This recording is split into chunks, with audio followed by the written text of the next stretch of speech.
Before I commence my topic about what has accounting got to do with consciousness, I want to mention something personal from my life. 7 years ago, my dad had a heart attack. I was lucky that I was at home where he lives, and I took him to the hospital. I saw he's struggling for life. He recovered. And then this happened in the night, middle of the night. Towards the following morning,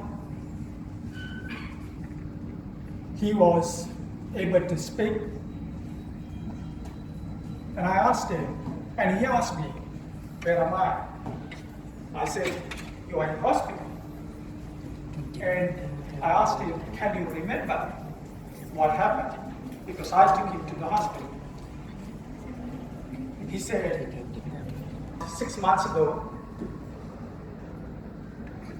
due to his age and due to deteriorating conditions of his heart, on the day that I went to hospital, this is on 8th of March 2018, during the afternoon, he said to me, just sit me upright. And he was urging me to do it. And I did it. And then I thought it's good for him to not only sit upright, but also stand upright. So he got out of the bed, and in a couple of hours' time, he passed away. So these events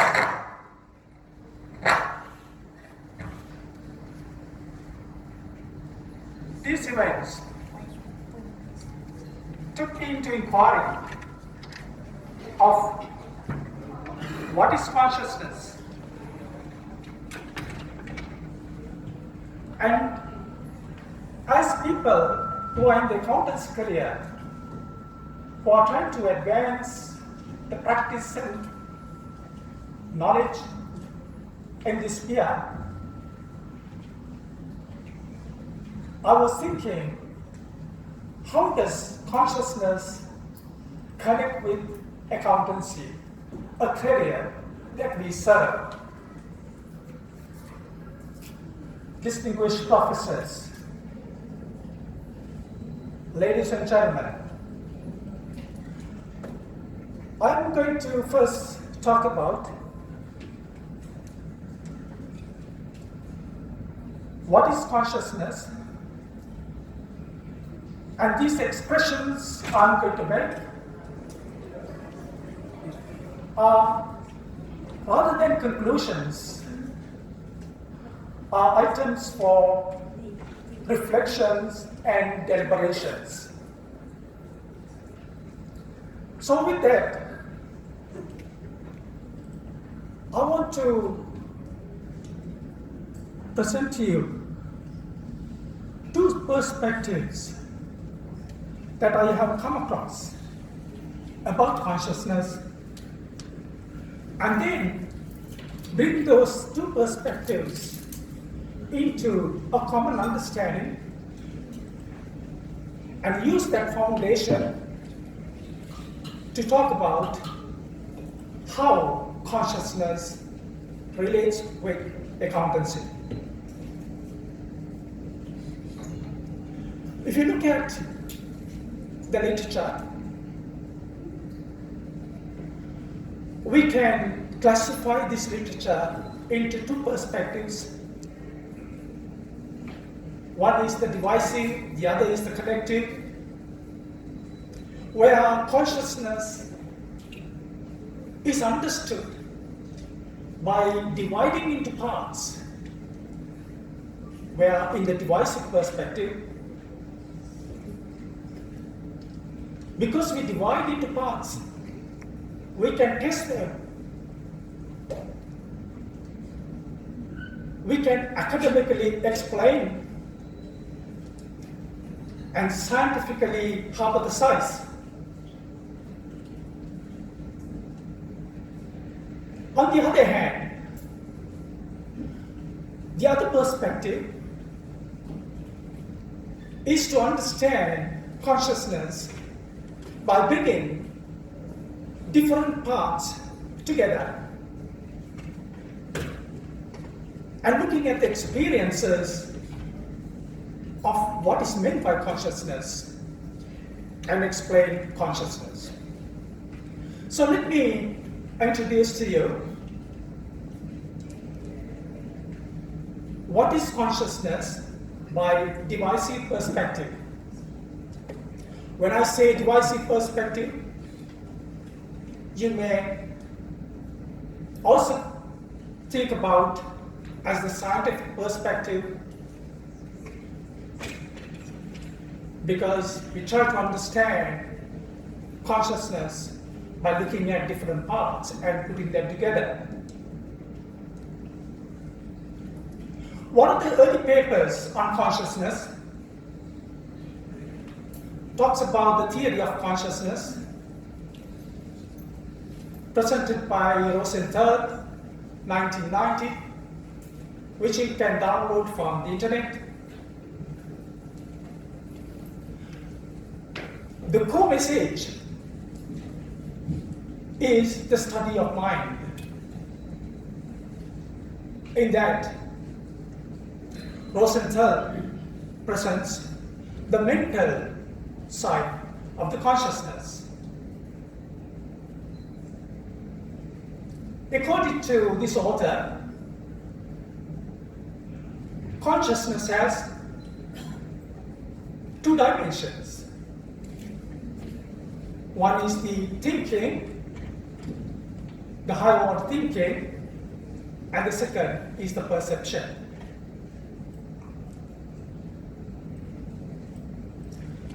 This theory of mind is akin with the scientific paradigm,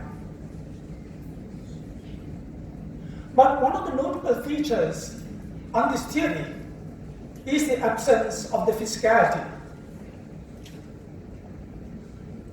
The physical side is not considered as part of consciousness.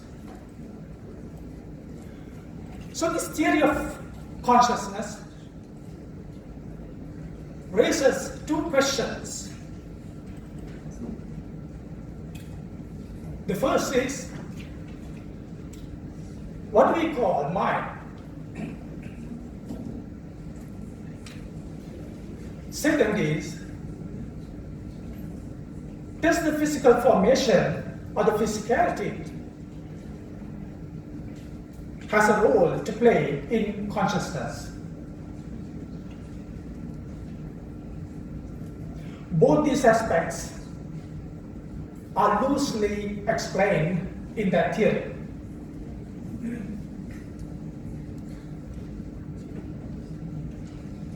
I want to now introduce to you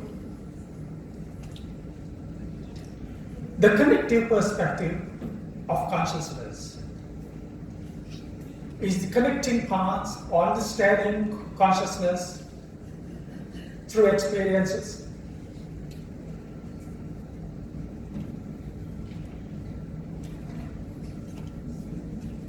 In this connective consciousness, there are two bodies. There's a mental body and there's a physical body.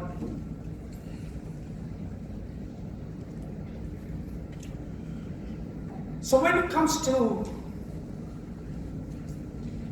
consciousness, we have to also understand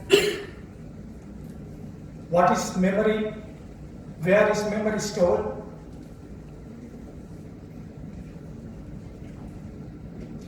Through experiences, we know that we observe through our five senses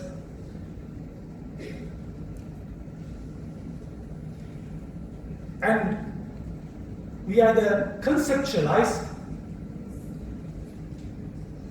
or we experience situations.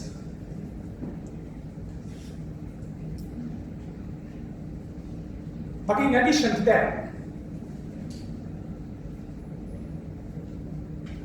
there is also another form of memory. With that, there's thoughts and emotions which adds to this memory and then uses that as a loop for us to think.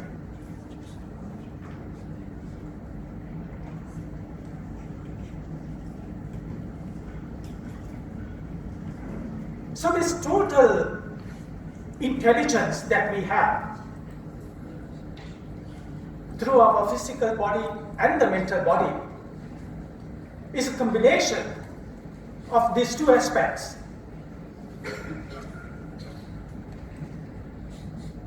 And it's an expression of the innate intelligence. So here's a woman, insect, and a bird.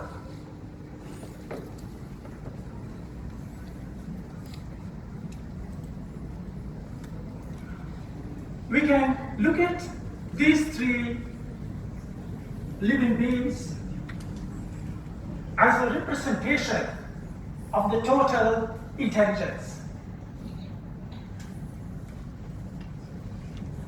But the physical body limits the expression of the innate intelligence. For example, that woman can walk,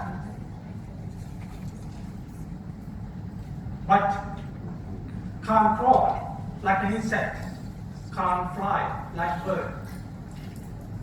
So is the bird.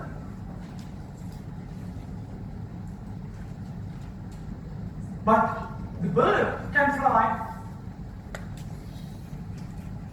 and make its own communication. What it means is that the expression of this intelligence is different for different beings because the mental bodies are different. Bird has one body, insect has another body, and then the woman has a totally different body. So if we look at consciousness as a bodily expression, then we have to ask the question, in this bodily expression, whether it's a bird, whether it's insect, whether it's a human being, how is the consciousness expressed in these bodies? We know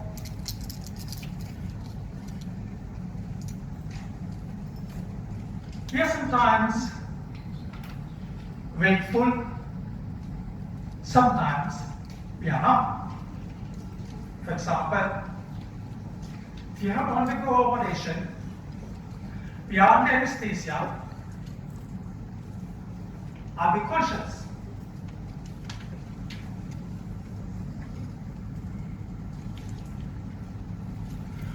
More aptly, we are not wakeful.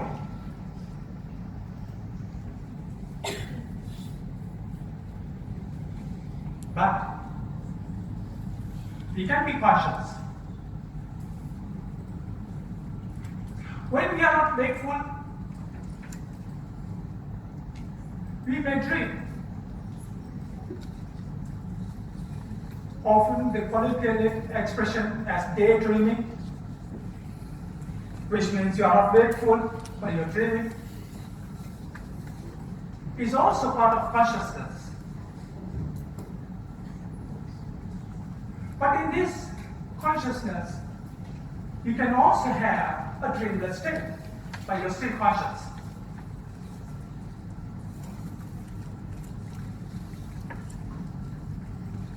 Maybe that when we are not wakeful at all,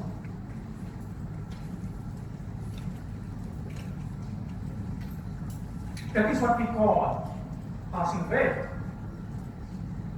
Maybe because the body is an expression of that total intelligence of the consciousness.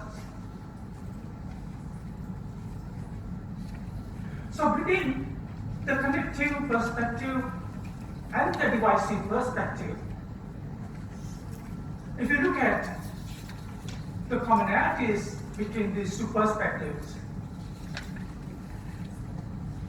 divisive perspective, the focus is on the mental body. On the connective perspective, the focus is not only on the mental body and also the physical body to understand consciousness. For the divisive perspective,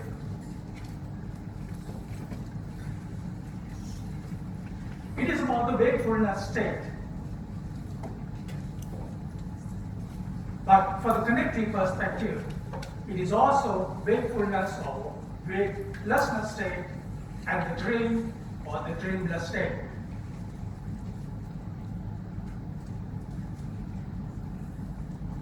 But what's common between these two perspectives is it acknowledges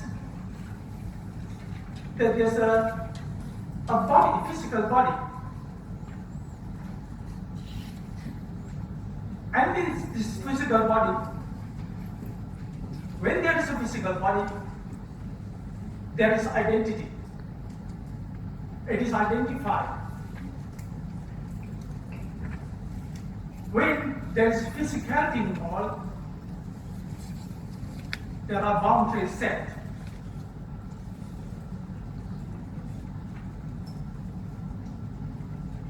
So with the physical bodies, if you set the boundaries, have you noticed the cats and the dogs?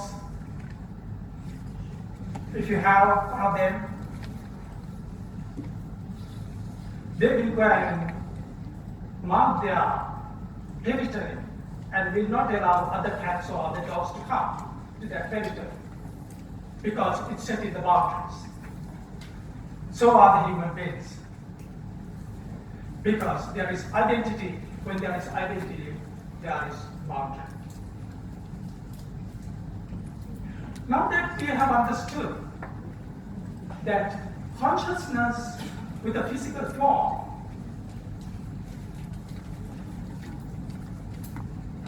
has identity, along with this identity, there are boundaries set.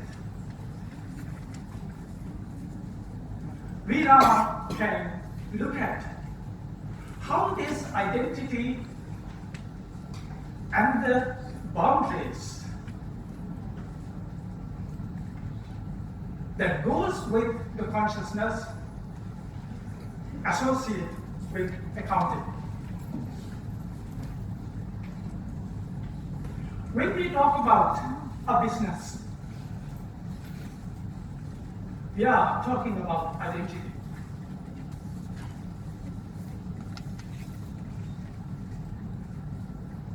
When a business wants to transact with another, it is transacting with another identity. So there are expressions here. Here's the business that has identity, and then it transacts with others who are outside this business It could be the owners, it could be the customers, which are other identities. So for business, for accounting, what matters are the transactions and events. Because we're trying to capture the transactions and events and monetize them to talk about the performance of businesses. These transactions are about relationships. When a business sells product or service to a customer, it is establishing a relationship. In that relationship, the business will sell a product, and in the same relationship, the customer will make a payment. So we can understand, in relation to consciousness, accountancy is about relationships. Transactions and events are about relationships.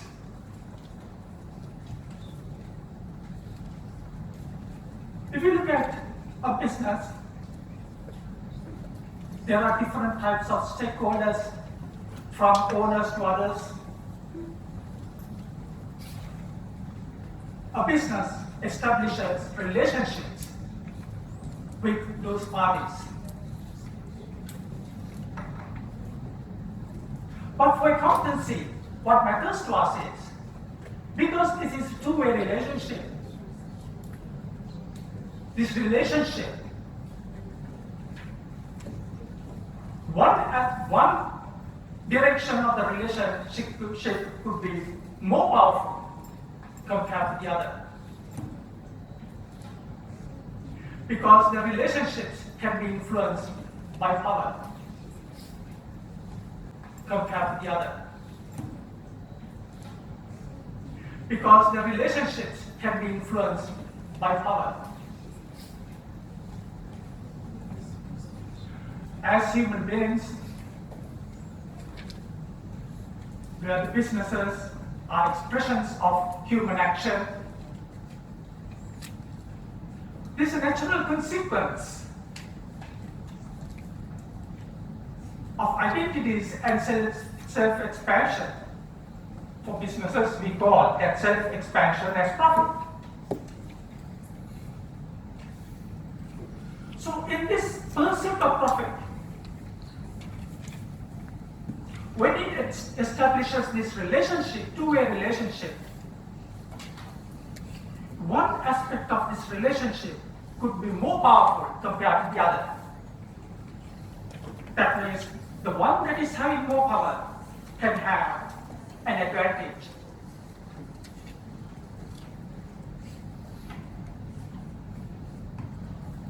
So the business models are there to make profits. It is there for profits.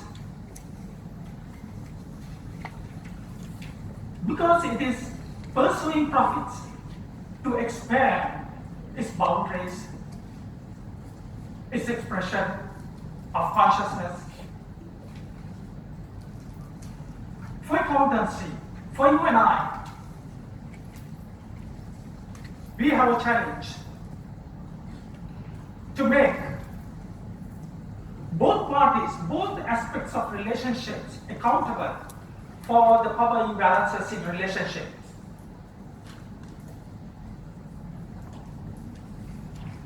If we can express, if we can report about those power imbalances, then the policymakers can take appropriate action. The second is we acknowledge through expressions of consciousness, we express our consciousness differently. Each one of us express our consciousness different. If you look at individual and businesses, businesses are no different. It's a collection of individuals.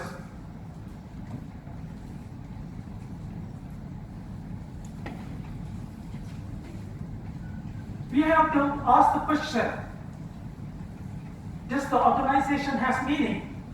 Does life has meaning?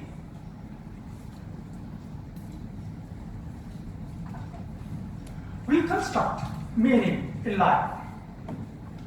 Sometimes we are happy with that meaning, sometimes we are not. But we do construct because there's no meaning. When business is formed, there is no meaning. So we construct a meaning into it through mission statements, and then developing a culture, corporate culture. So meaning within the individual or collection of individuals, which is a business, it is self-constructed.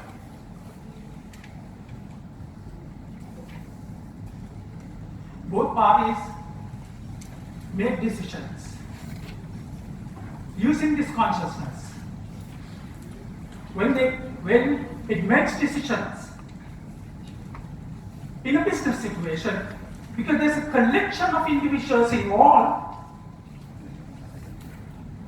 there's diversity of awareness and perceptions in these individuals.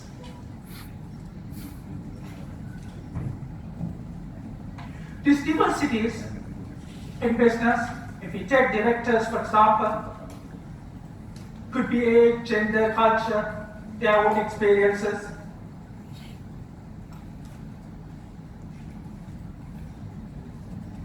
To bring and to harness this diversity of expressions of consciousness to advance the constructed meaning of business, we can have independence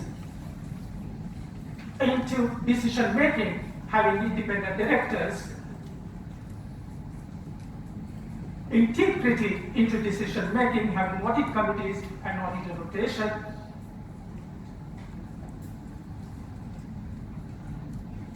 But we need to acknowledge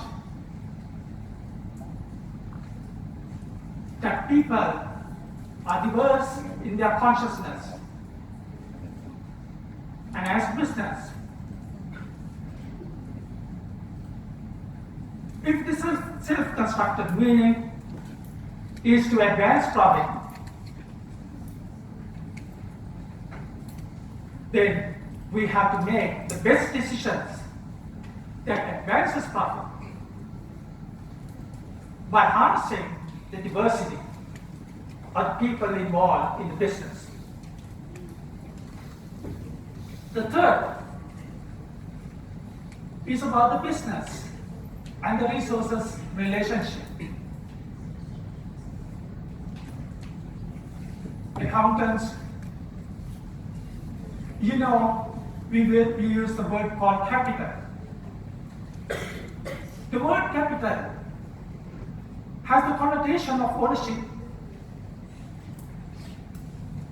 In some way, that constricts and restricts the reporting.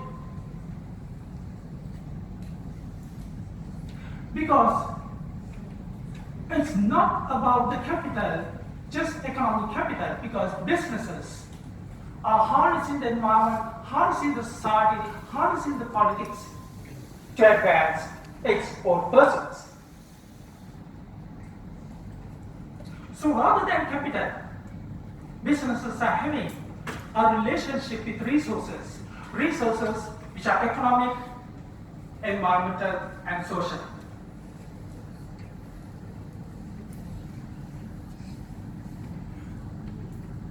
We need to look at accountancy as a relationship and also as a set of resources that are being exchanged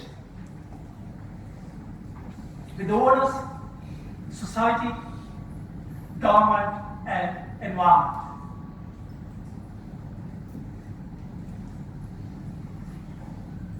So coming back to our discussion about consciousness in accounting, for accountancy, it is an expression of financial relationship between one identity, which is the business, and other identities.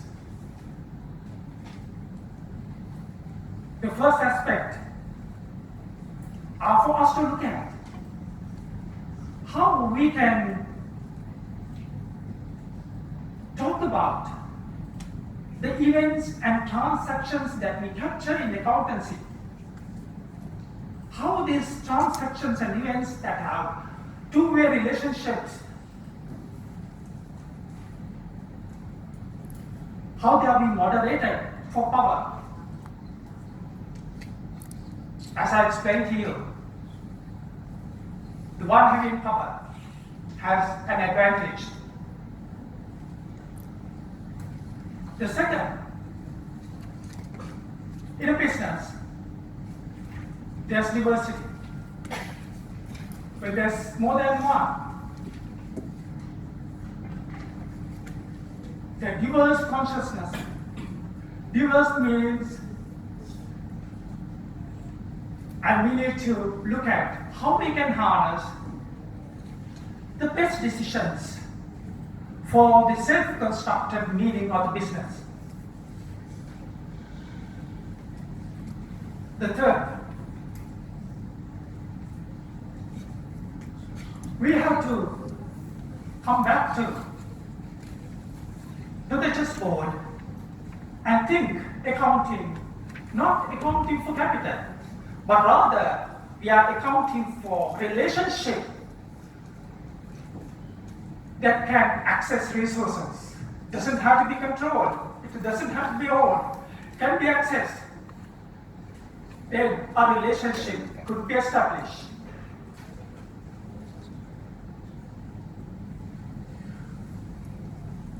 Through that consciousness, I think we got to look at these three aspects. To the basic minimum, events and transactions, diversity, and accounting for resources, and accounting as a relationship. So what has accounting got to do with consciousness? I present to you three aspects. But the core is, accountancy can be understood as a set or a web of relationships. There's so much. But for now, we know so little. Thank you.